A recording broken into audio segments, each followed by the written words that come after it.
Graham is a bit of a pioneer in the crowdfunding arena, where he's now floating giant-sized Two-Fisted Manly Tales, which is a 100-page book featuring some of the greatest artists and writers in the business.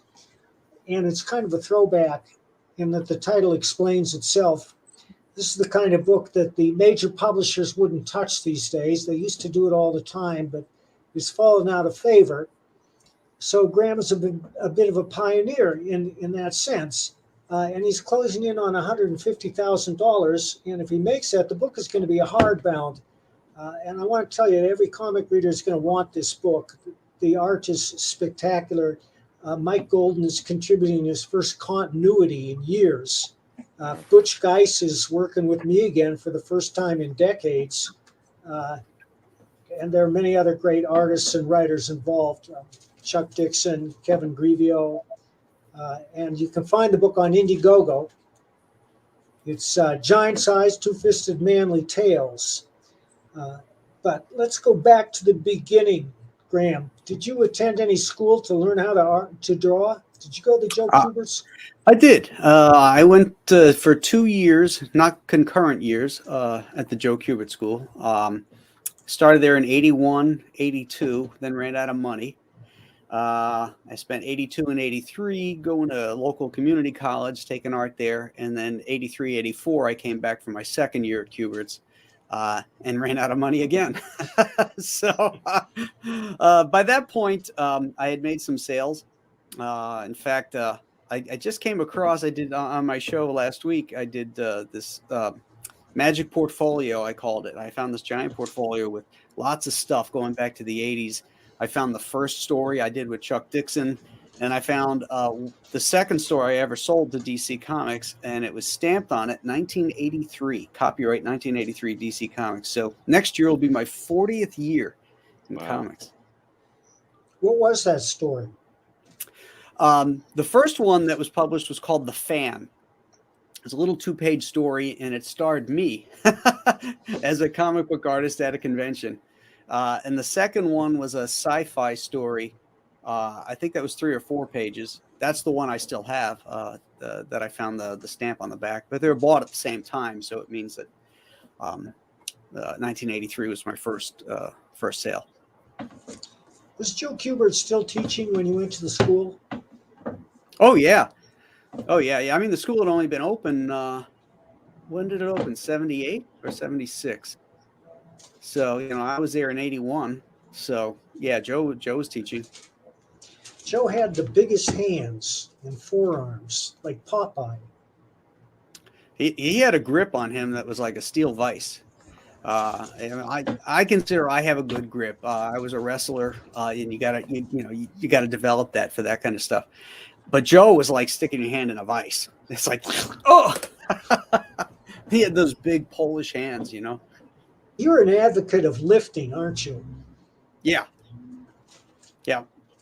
I got that from my wrestling days. I got into that. Had to take advanced weight training as part of the sport and all that, and then really got into it and enjoyed it. And then I had kids and became a doughboy.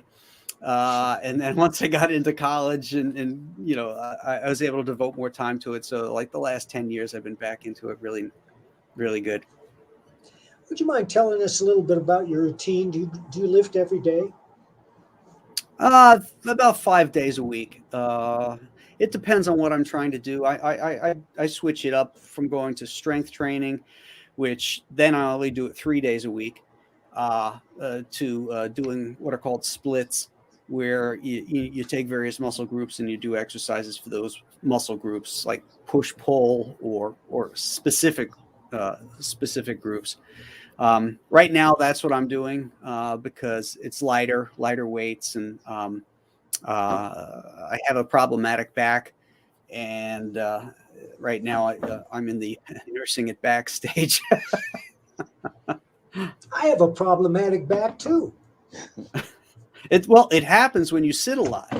No matter what you're doing, there's a muscle near your spine called I think it's called the piriform, and it gets it gets weak and it gets out of shape when you're sitting. And what happens is when it goes, it pushes against your sciatic nerve, and then it causes spasms. And before you know it, you're like, oh, you can't do anything. And that's what happens with me. It's like when it goes, it's like, it's brutal. My chiropractor has a saying: we have to terraforma the paraforma. Well, it could tear mine out as far as I'm concerned. It's more of a pain in my ass. Literally. Graham, what prompted you to leave the majors? I didn't like what comics were becoming in the late 90s. I felt that they were getting too violent. They were overly sexualized. Comics that I loved as a kid, and that my mom, if I was sick and I wanted some comic books, she'd go out to 7-Eleven and she could pick up Superman, Batman, Spider-Man, Fantastic Four, whatever, Captain America, even Conan, and not have to worry. Well, Conan she had to worry about, but the other one she didn't have to worry about. And when I was with DC, I was under contract for a lot of years, and they would send the freelancers everything they published. And I had to cull through that stuff to find stuff that was appropriate for my young daughters at the time, because the stuff was too violent or overly sexual. So I was getting fed up with it. Editors were changing. So many of the contacts I had up there were leaving or were gone.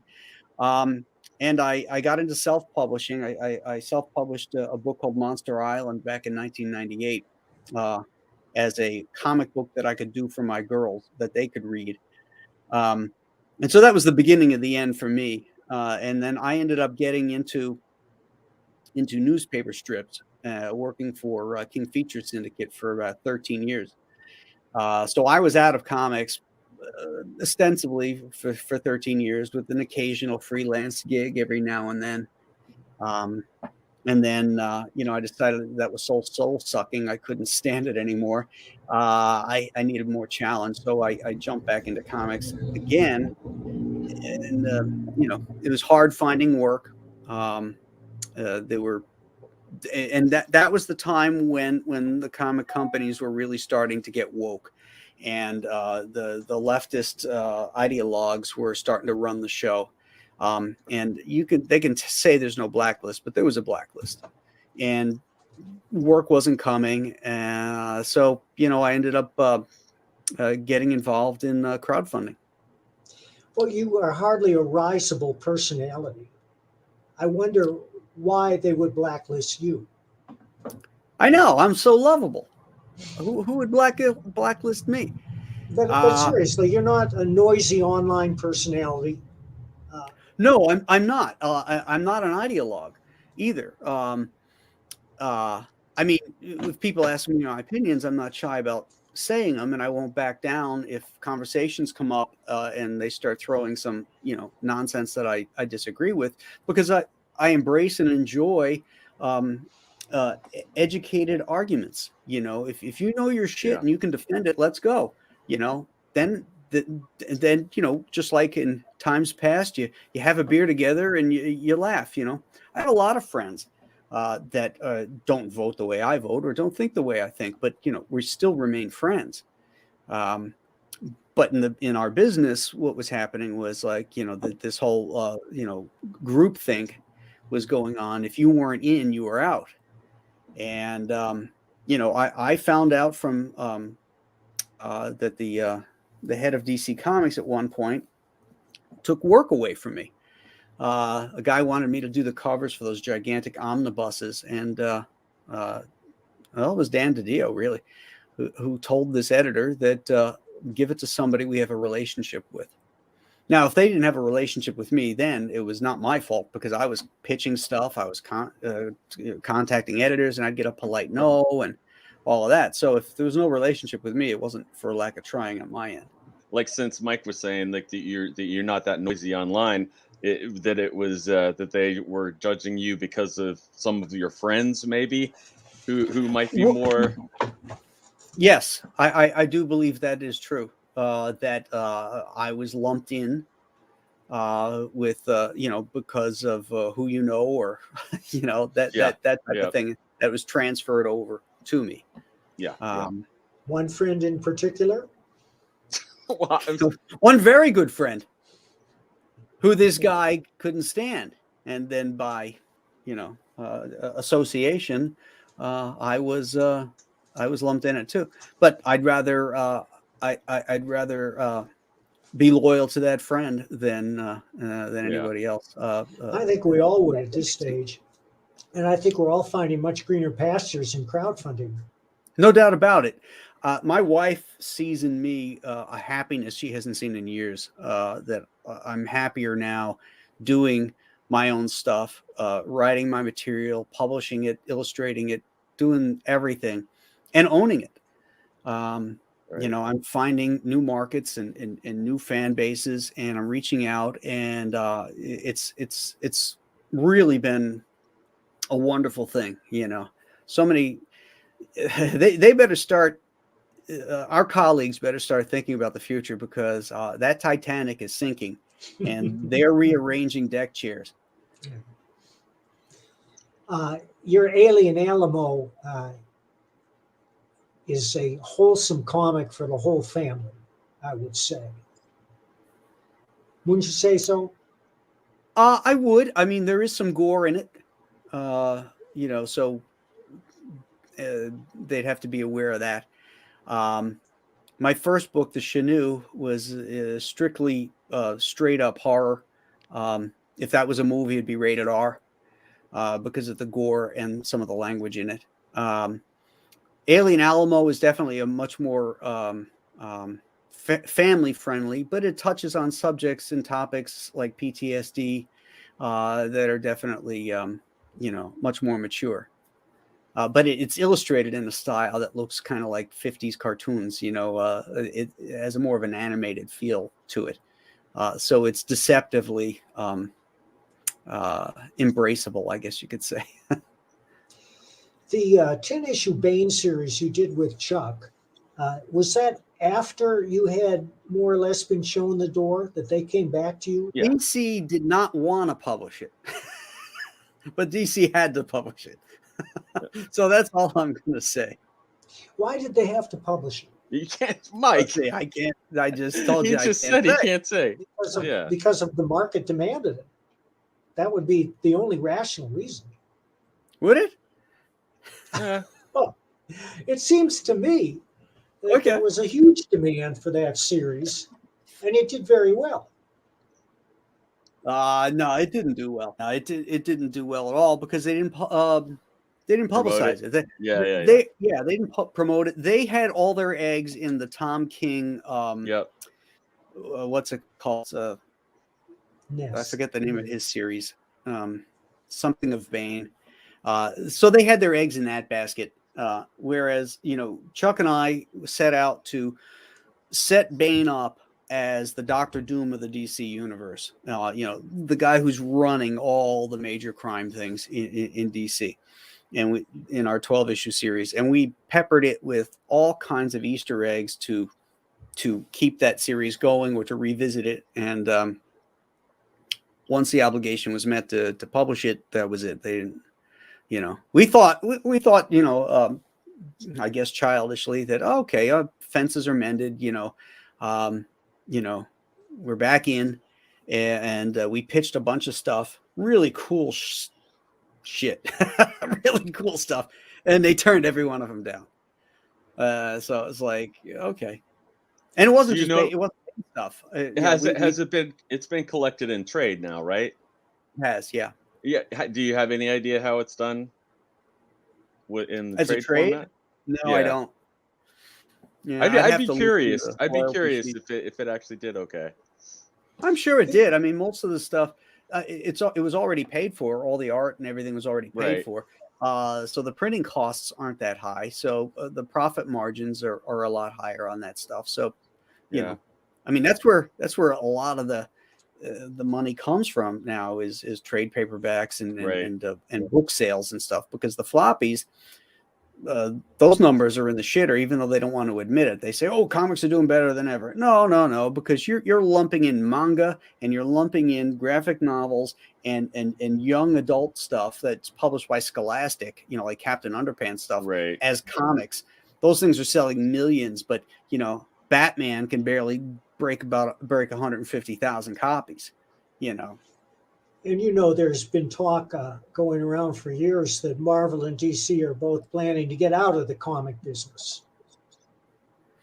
Yeah, I think that down the road, now that they've been bought out by these various larger multinational corporations who really don't give a shit about publishing, Disney could care less, and now Discovery, who owns DC Comics after that merger, I don't think they care about publishing. All they care about is mining the IP.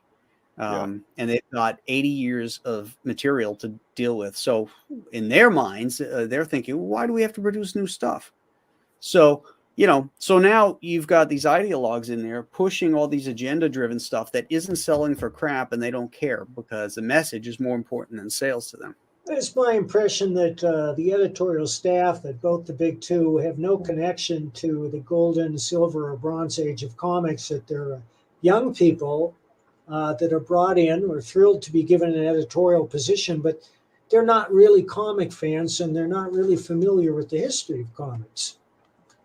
Yeah, I think that's true. I think that they don't know the business of comics as well as the history of it. Whether they're using it as a stepping stone to go on to something else, or they're in love with the idea of comics and what they think comics are, but they don't. They weren't trained by seasoned editors. That lineage that you can trace back from Stan Lee to Roy Thomas to Archie Goodwin to Denny O'Neil to Mike Carlin, and then all of a sudden you're starting to water this stuff down, and you're getting it's like a Xerox of a Xerox of a Xerox, but they're not not picking up anything new, and you get these people that are more interested in making a name for themselves than selling books. I have to point out, one of the main reasons comic sales are in the toilet is seldom discussed, but it's the competition from video games. Because the fact is that your $4 or $5 comic simply cannot match the bang for the buck you get with a good video game like Grand Theft Auto, where the game changes every time you play it. A great deal more thought is put into those games and those stories than appears to be going into the comic book stories, which is all part of Sturgeon's Law. Theodore Sturgeon was a great science fiction writer, and Sturgeon's Law was 90% of everything is crap. And I think to a large extent that holds true across all popular culture. If you built a comic that was so exciting and dynamic and well done, like, say, Frank Miller, something like The Return of the Dark Knight, people would flock to it, but there's nothing coming out like that these days. Well, there's another aspect too, and that is getting eyeballs on it. Yeah. The idea of what do we have? 3,000 comic shops in the United States. That's it. Yeah, 3,000. How are you going to get the millions of eyeballs on product then? It's just not going to happen. Which is why in crowdfunding, we're doing YouTube and we're using social media and we're reaching out and we're talking directly with the fans. And that's a huge paradigm shift. There's no walls anymore between the fan base and the creators. And that's an important aspect that, it's like we're all part of this club again. The way Stan used to make the bullpen sound, Jolly Jack and Sturdy Steve and all these guys are sitting right there, bullpen, grinding this stuff out, having fun, and none of them were ever there. They're out in Brooklyn and in Manhattan or Long Island or wherever they were working in their basement. But Stan had this impression, and he made the fans feel like they were part of it. Well, now they are part of it. It's not just feeling it; they are a part. And so that's really cool, I think. Solution to broadening the readership for traditional superhero comics has been staring us in the face for decades, but people refuse to do it. And that is simply to put comic kiosks in the lobbies of movie theaters, especially when they're showing a Spider-Man or Superman movie. Mm-hmm. This has been obvious for decades, but for some reason, the theater owners and the comic shops just can't get together on it. Yeah, that's true. When you have the Avengers Endgame and, making billions of dollars and everybody on the planet going to see it, and they come out and there's no comics, I know. Yeah. And it's not like you can't get to, you have to seek out comics. When we were kids, comics were everywhere, grocery stores, 7-Elevens, luncheonettes, you could find, you could happen upon comics, which is what the exciting part of it was to a young kid is, this isn't my parents, this is mine. I've discovered this. Now it's like looking, you got to look for a porn shop. You can't just come upon it. You gotta.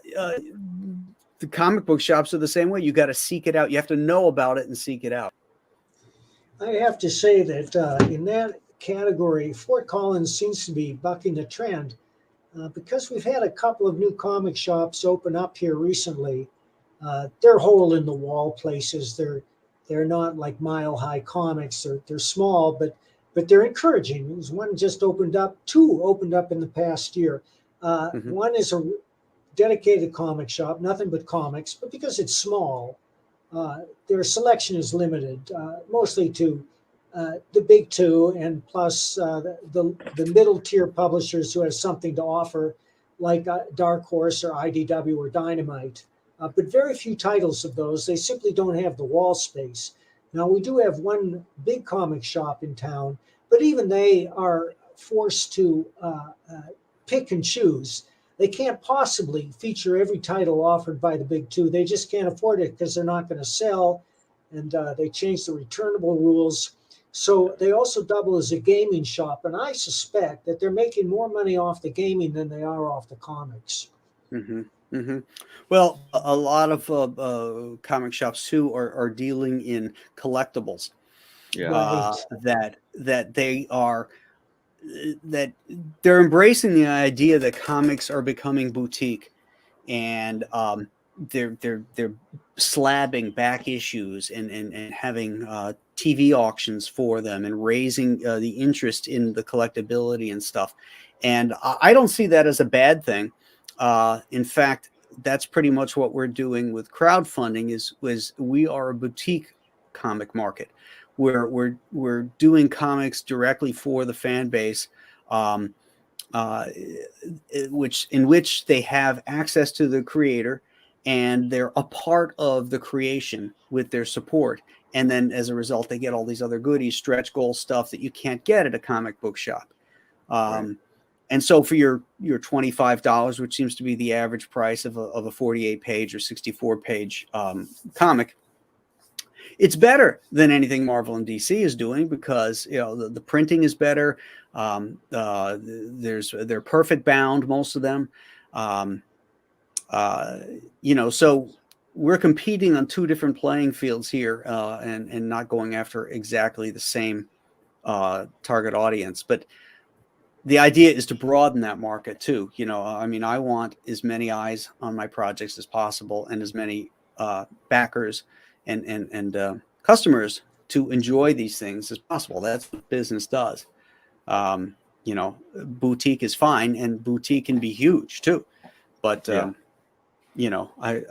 not competing with the mass production style of comics that the periodicals or the floppies deal in. Different audience. My website, compasscomics.com, is where all my projects go after the campaigns have ended.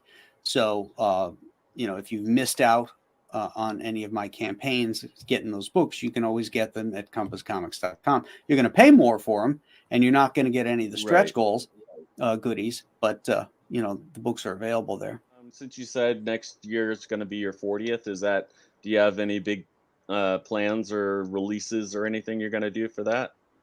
I don't have anything planned yet, but I'm planning on something. Yeah. Because I just realized this Yeah. just last week when I pulled that artwork out and I saw the date. I'm like, wait a minute, holy shit, this is the 40th year. I got to do something. What that is, I don't know. I haven't locked it down yet, but I want to do some kind of like big party, Yeah. and do a big stream and have all my friends on, and they'll all get me gifts and send me cash, And we'll be drinking. that kind of stuff. Yeah. What'd you no say, Mike? cigars or anything though. Yeah, That's yeah, important. cigars, And bourbon. And Graham is most certainly going to smoke a cigar. Damn right. I don't know what I'm going to smoke. Oh, I know what I you're like gonna some smoke. I've got an idea of what you're gonna smoke. Yeah. I will say too, for anybody that has not checked out Graham's Kickstarters, even though there's been tons of people who have, he does have some cool rewards on a lot of the stuff, a lot of different perks and everything. I did like I do like the brass knuckles that you have. The brass knuckle trophy, the Two-Fisted Man of the Year trophy, and the limited edition shirts are leaving at the end of this week because I'm cool. putting orders in on Monday for those. So if anybody's watching this when this runs, you should go over to the Indiegogo website, type in giant size Two-Fisted Manly Tales, and snag those now because they're coming down. What prompted you to do that book, Graham? Two-Fisted Manly Tales? Yes. Yeah, it's interesting because it was not part of my publishing plan.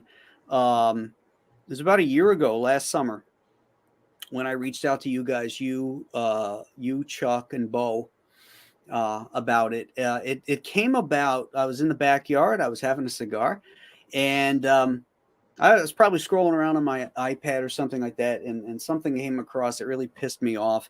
It was just one more assault on masculinity. And I just, I got the idea from the title. I came up with the title first, Giant Size Two-Fisted Manly Tales. And I knew immediately I wanted to mimic the giant size comics or annuals that Marvel did in the 70s. So I made up that trade dress to look like that. And typically anthologies don't sell, but I knew this had to be an anthology, and I knew I had to get the best guys to do it, and I knew it would sell if I could do that, so that there was no fluff in there. So I contacted Chuck and Mike and Bo, and then Kevin Grievous, and then myself of the 5 writers. And then it was a matter of casting, net out to find artists whose work I admired, that would fit the style of stories that the guys wrote. But it came about primarily as, I slotted it into my publishing schedule ahead of the next book in the Nolanverse because I felt it was an important thing to do. I was just sick and tired of men being denigrated for being men. And not being appreciated for the kinds of things that they bring, I'm not talking about, out and out, apehead, hammerhead, misogynistic type stuff. I mean, yes, that's part of who we are too at times, but we're also protectors and providers and builders and workers and soldiers and all these other things that build empires. It's not because of women, it's because of men. And you can't watch a television commercial now. And when was the last time you saw a guy driving the car? If he's not just some little cuck, half the time it's the woman that's driving, and the kids are in the back, and the dad's the goofball, and he's never taken seriously, and it's always the woman that solves the problems. These have infiltrated popular culture of how men are. The ideas of these strong masculine men, the John Waynes and the Clint Eastwoods, seem to be gone. This is a throwback to the men's adventure magazines of the 50s and 60s, which were everywhere at the time. Right. They were a little lurid, but often they told 2 stories by survivors of events. In fact, I have a couple of anthologies of those, and they preserved the cover art. And the cover art is lurid in the best sense of the word, that it makes the story pop.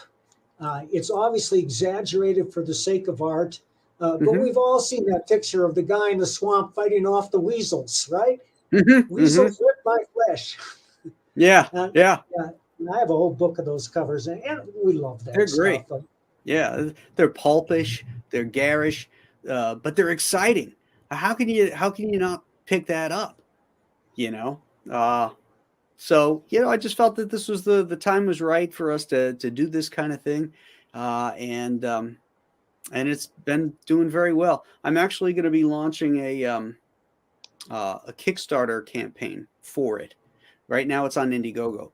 So I'm going to run 2 campaigns because just like Coke and Pepsi and McDonald's and Burger King, there are people that will not cross the line It's true. for Yep. whatever that is. So Yep. again, this is my attempt to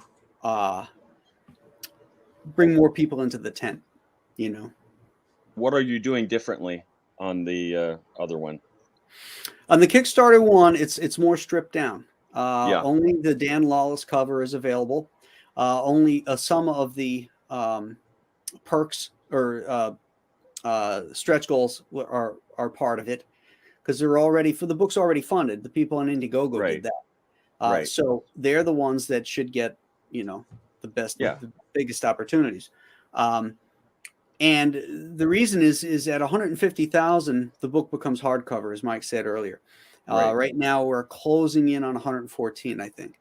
So there's still a gap, and we're moving along on time. This is not going to be in demand as long as some other of my projects that I am doing everything on. It takes longer to do, so it stays in Right. demand longer and can build momentum longer. This one, because everybody else is working on it and stuff, it's going to fulfill quickly. And will be on time in August. So in my effort to bump that up, if we can get another, 40,000, whatever it is, 50,000, to kick that up to 150, then on the Indiegogo people that got the original Michael Golden cover will have their books upgraded too, because I'm going to combine the two, so that they, those initial supporters get the big break. Basically a store for Right. Kickstarter. So for people that want these books and won't cross over, they have an opportunity to get it. Right. But they're getting, Yep. they don't get the same goodies you would if you were on Indiegogo. When the book comes out, there's a good chance that you could approach a publisher, not just any publisher, because as we know, the publishers have gone woke. In fact, Penguin has a racial quota system for people who are submitting books. But there are other publishers out there that might be interested, conservative publishers like Regnery, for example. Mm-hmm. And because everybody's been paid already, they wouldn't have to pony up the creative costs for it. And I think everybody, to see that book in a bookstore, would be willing to take a royalty deal. Maybe. We'll have to see. Who do you like? Who do I like? Yeah, as a writer. Oh, I just did a show on this. I like Elmore Leonard. Yeah. I like John D. MacDonald. Oh, John D., that's why I'm writing. Okay. I like Ernest Hemingway. I like Carl Hyacin. Let's see, who else? You know that Elmore Leonard never outlined. He's one of the very rare novelists who would just sit down and start banging by the seat of his pants. He's amazing. I just saw a great Elmore Leonard quote. He said, what do you say to a man with 2 black eyes? Nothing. He's been corrected twice already. Have you heard of Jack Carr? I have. I don't think I've read any of his stuff, though. He's an amazing writer. I'm on his second book now. The first was The Terminal List. Jack Carr is an ex-Navy SEAL who has been all over the world. And he writes with an authenticity no other thriller writer can match. He gets all the hardware correct. He gets the procedures correct. He's been to every city in the world, it appears. When he describes a city in Africa, he's been walking down the street. He's a guy I recommend. They're turning his books into a series starring Chris Pine. Oh, Oh. cool. The guy's name is Reese, I think. His hero, Steve Reese, is and he's a series now. Like Travis McGee was a series, and so far Carr has written 3 books in the series. His books are enormous. They're not John D. McDonald size. They're like they're well over 100,000 words each, well over. Oh, wow. And I know because I've been reading this book for 4 months now. You read like me. You read like 8 paragraphs and fall asleep.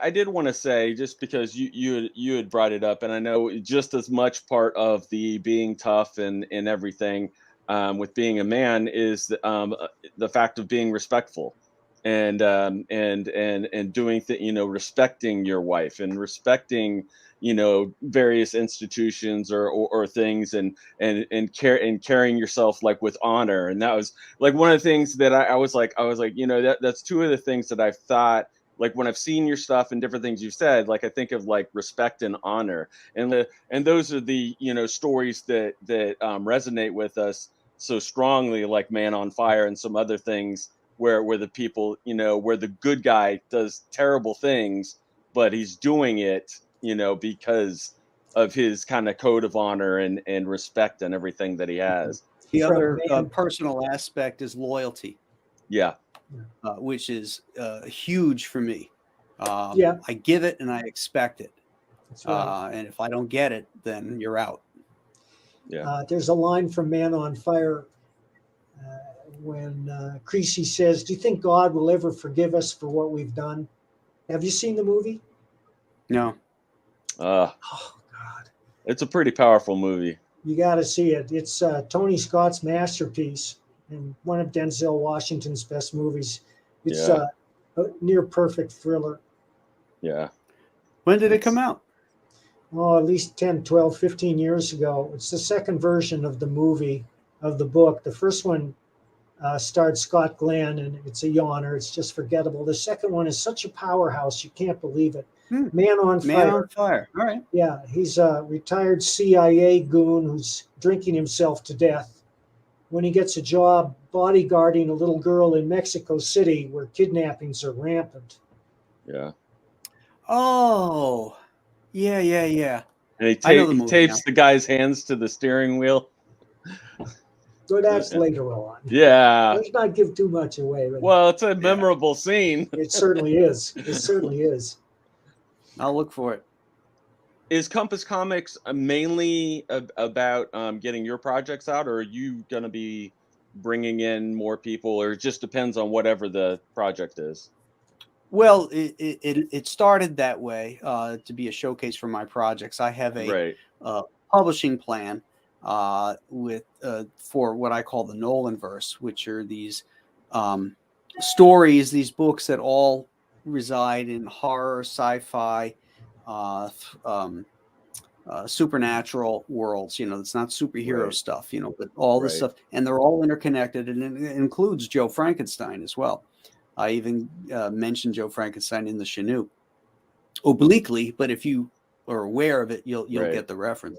But these stories are all interconnecting. The characters are coming and going throughout different stories. The last one, Alien Alamo, will feature in the next book, The Ghosts of Matacumba Key, will feature a character, or actually a character from Alien Alamo and a character from the Chinook in it. Nice. So to answer your question, yeah, it was originally to showcase, and then I decided, well, I wanted to do this as well, the Two-Fisted Manly Tales, and it's a lot of work as a publisher. You got to be diplomat and cat wrangler all in one. Yeah.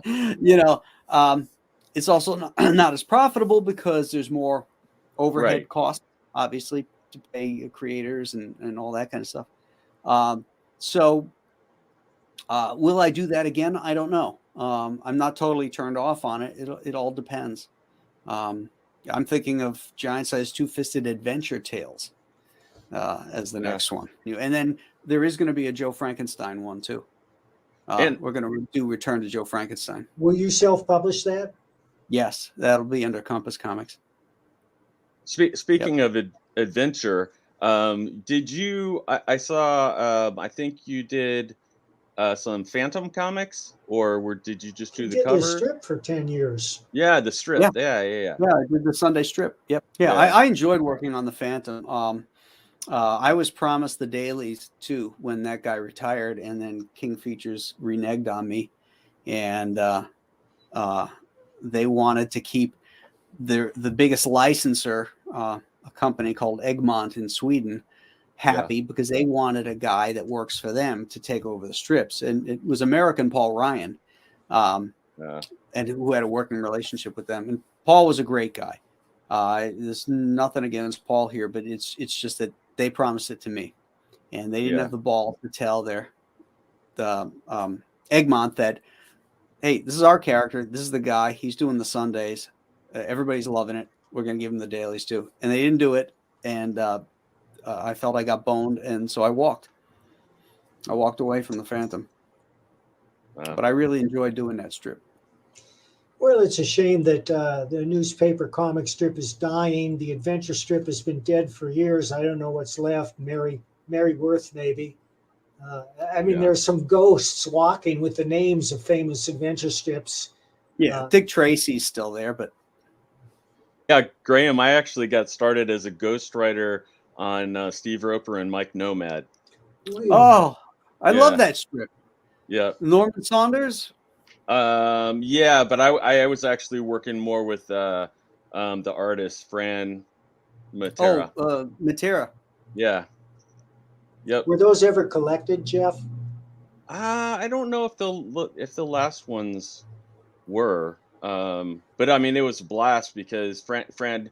I basically came in, when the writer had passed away, and as you know, and they had the. And for that, they had like the weekly stories, and then they had the weekend stories, which it was great for me. It was a great crash course in learning how to tell stories when you're so limited with what you have to work with and everything. So that's why I was like, man, this is great for me because you have to have stuff done for every single day. And it's a continual hamster wheel. Yeah, it just goes and it goes and goes, and there's never any satisfaction, right? Because the syndicates don't care. All they care is that the stuff is there for publishing dates. Right. They don't care what you're doing, so you're never getting any feedback. I mean, when I first got into the strips, I had a million ideas. I wanted to bring back the adventure strip. I came up with an idea to modernize the girls of Apartment 3G, and I had to sit down with the publisher and oh no, we can't put the money into that. Right. Basically, those things are cash cows for them while they run. They've got their papers, their legacy strips. It doesn't cost them much, but they make a profit on it, and that's all they care about. But it turns out I took that idea for the girls and created the Girls of Dimension 13 for Aftershock Comics. Nice. So nice. Never throw out ideas. That's one of the great things about what you're doing now too with the boutique sales and everything. And it reminds me a little bit of like Stranger Things, like how they're tapping into the past and different things, but they're doing kind of their own thing with it. And there's definitely a market for it. People are into it and they're willing to pay for it. And that's the good thing about what you're doing. And you can definitely do that some more. Yep. Oh yeah, definitely. There's an underserved market out there that love comics, and those comics aren't being made for them anymore. And guys like me are doing it. So. Gentlemen, I have to run because my show is going to start in 1 minute. 1 minute? Thanks, Graham. Sounds good. Thanks for having me, fellas. Really appreciate it. Yep. Bye. Yep. Have a good one.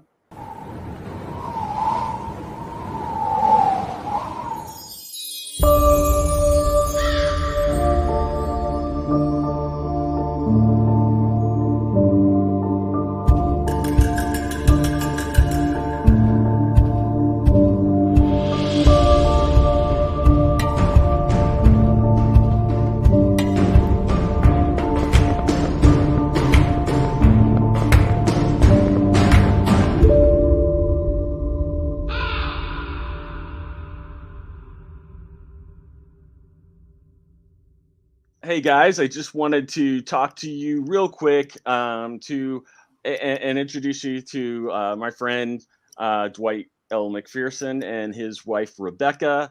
They run Hocus Pocus Comics. Some of you will know him from some of the other comics and things that he's done from Dead Men Tell No Tales a long time ago, and more recently with all of the Edgar Allan Poe and Edgar Allan Poe stuff.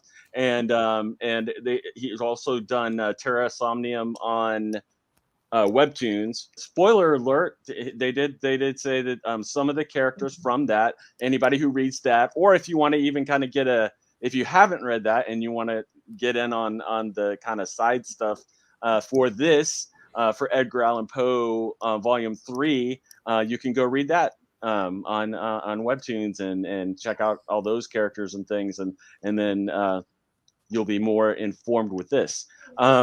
They have reached their goal, the Triple Crown. You reached your minimum goal, and that they approve you and like you, Right, yeah. or at least your comic. We love. Yeah, And- exactly. They see us, honey. We're seen. Yeah, We're seen. you feel seen. You have the other volumes or whatever up there too, like for people that want to get like volume 1 and 2 too, right? Right. Yes, well, absolutely. we realized with this campaign, we're doing volume 3, but we are offering volumes 1 through 3. Right. It completes the story. Yeah. And that's, we started Hocus Pocus Comics because I wanted, when authors revise a story, they can go back and revise the story. I mean, anytime that they reprint the book. Right. But when a comic writer wants to revise a story, Yeah. it's a major undertaking. Yeah. So we had to redraw the books. We had to, rebrand the story. And we actually did it the way we wanted to without, Right. except the exception of my wife is the editor. Right. And we're telling the story that we wanted to, because there were some major things I think that caused some hangups for folks when we did it at Image. Right. And we were able to correct those things. And it's an amazing story. And I'm just so thankful that, that I was able to come up with this and to, present my love letter to Edgar Allan Poe. Yeah. Share 16 years. Yeah. 16 years. Yeah, To tell his story. Yeah. And so definitely don't buy not like it's terrible, but I was gonna say don't buy the Edgar Allan Poe, buy the Edgar Allan Poe. I mean, I don't know if it's still available. I guess you can get on eBay. Sure. Oh you yeah, can probably get it on eBay. Amazon and eBay and different. I'm It's sure you so much better. Yeah. Luis Cerniowski drew the first book, and we had actually planned on working together. I had actually offered him the book Right. first, and he was so busy working with IDW, he wasn't able to do it. Yeah. But during that lapse in time, he came available and he said, "Let's do this." And Right. I said, "Hey, we're launching our own comic publishing company. Let's do this." And Yeah. it's amazing. I mean, you've read both of them. Yeah. It's Yeah. superior, isn't it? Yeah. The art is great. The story. Oh. No, I'm just I'm teasing. But the art. I mean, the art really is good though. The art really does. Absolutely. And yeah. the coloring is Oh yeah. Yeah. magnifique. But I do think it was a really good idea from the beginning for people that don't know what exactly the story is and how this little miniature Edgar Allan Poe comes to be in the story. I do think it fits really, really well and it works really well. Thank you. Well, it's 1848. Edgar Allan Poe has lost his wife. He has his book bombed. His last book bombed, and he has a psychotic split. Yeah. And he goes inside of his head to all the things that he's read, all the things he enjoys. We're talking Greek mythology, Norse mythology, Egyptian mythology. All those things come to life inside of his head.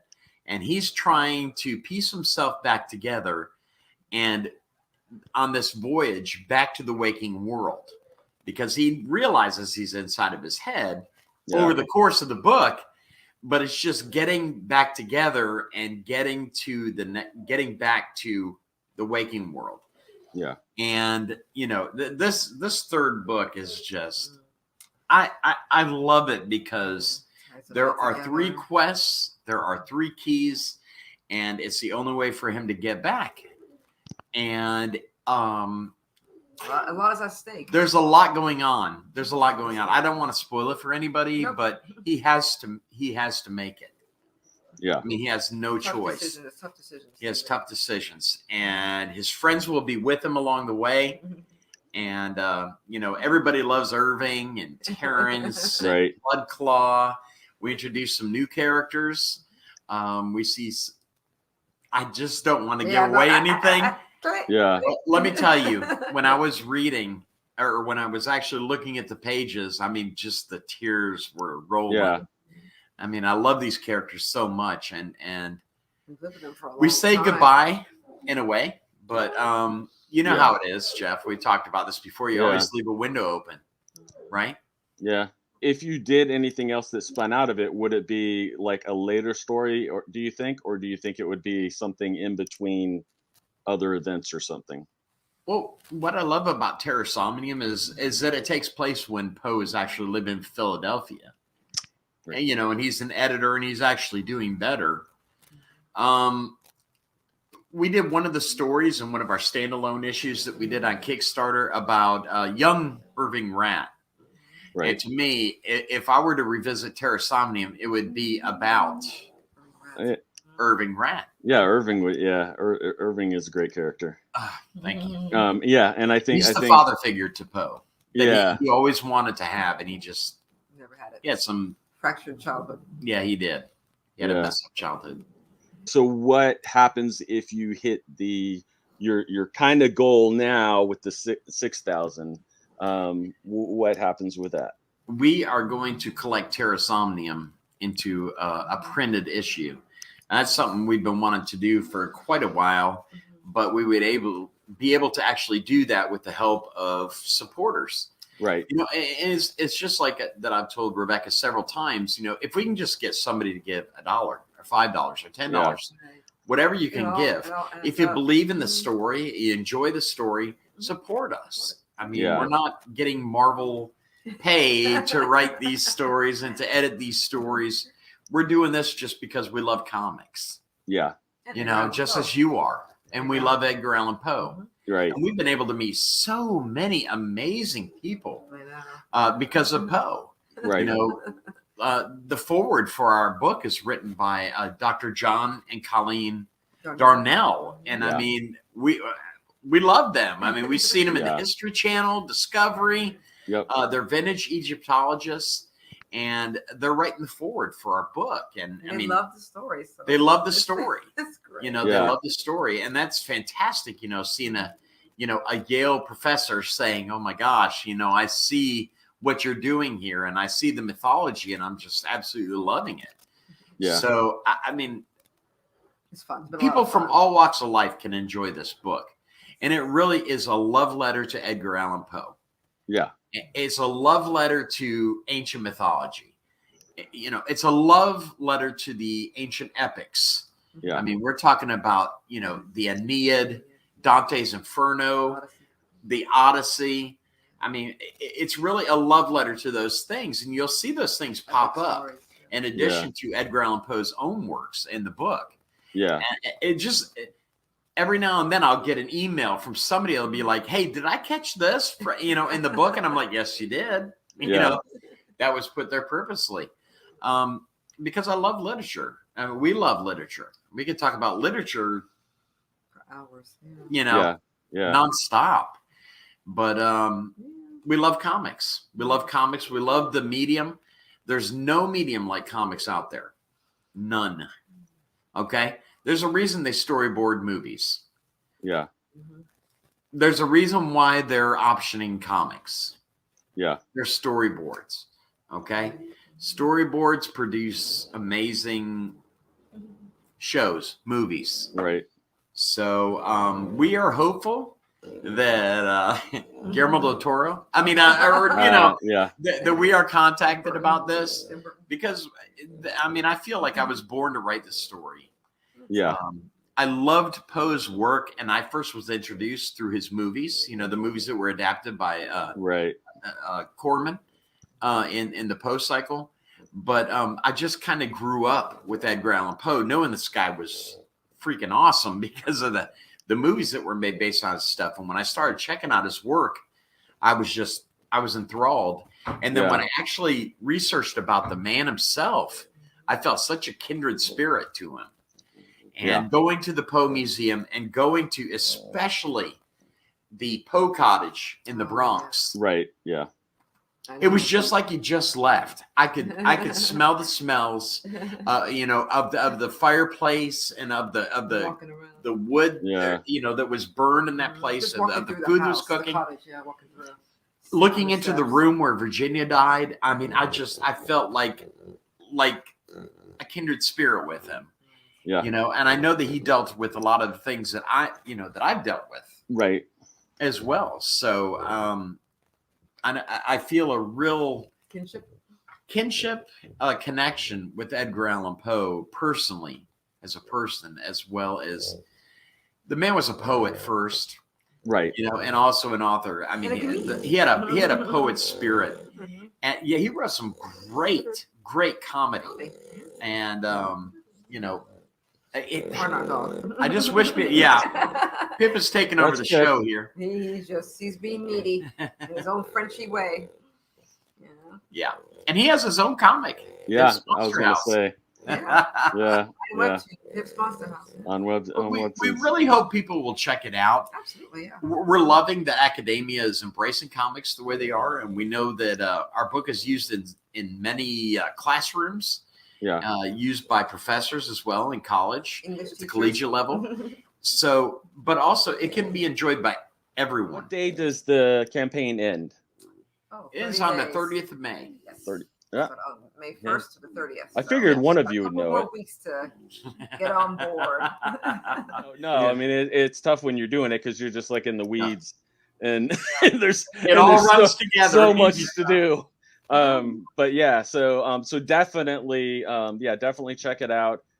Please. And like they said, do what you can, even if you don't have much, and you know, just do the bottom level, like whatever, like every little bit helps. And I mean, and as like most people know nowadays with the algorithms and everything else, I mean, just visiting the thing, just, you know, doing, you know, whatever, if it's $5, I mean, like, but every little thing triggers things and helps raise things up so that they're easier to find. Absolutely. And Algorithms. Yeah. What it's all about now. After you're done with this, go to Kickstarter, look at And you actually type in Imaginary Voyages. I remember Imaginary Voyages is probably the easier, because there's probably quite a few Edgar Allan Poe things on there. Yeah. Yes, Or sir. Hocus Pocus. Or Hocus Pocus. He really did his research. They did go to these places and stuff too. It's not just like and not that there's anything wrong with doing comics for hobbies or whatever, but where you're just using Wikipedia for your reference, and you're not doing a lot of the other stuff. I mean, just because you don't have time, you know, I mean, that's the reality of it when you're getting started and things. But Whatever life is handling you. Yeah. But he's actually really delved really deep into a lot of this stuff. On so many different levels, and like he said, going to the cottage and everything else, that you're gonna, and that's why he has gotten a lot of favor, and the comic has gotten a lot of favor with a lot of the, you know, literature specialists, Poe specialists, and things, because he's done his research and he's incorporated stuff in there. I know we're talking to the writer here, but I mean the art for everything is beautiful and gorgeous. Oh too. wow, I mean, yes. I have some amazing artist friends. Yeah. Amazing. So, and definitely check out that HPcomics.net. HPcomics.net. And check out all the rest of the stuff too. Please. Literature reimagined. Yeah. So you feel it's classy comics. I'm just I'm gonna take Peter Fifth on that. You know how it is being a writer. You're like five Oh, yeah. projects ahead. You know what I Yeah. mean? Right, but, But we want to finish strong on this, and we want to get this out there to the world. Yeah. And we're not going to be. I don't think we'll ever be satisfied with the amount of readers that we have, but we're so thankful for those people that give us a chance and Oh, and yeah. actually check out the story, because I think this is something special. People are going to be analyzing the story for years to come. And I hope they do, because there's so much that I put in here that is so far beyond the, I know people break down Alan Moore stuff. I hope one day that they'll break down this story and see how much thought and how much planning and how much complexity there is to it. Right.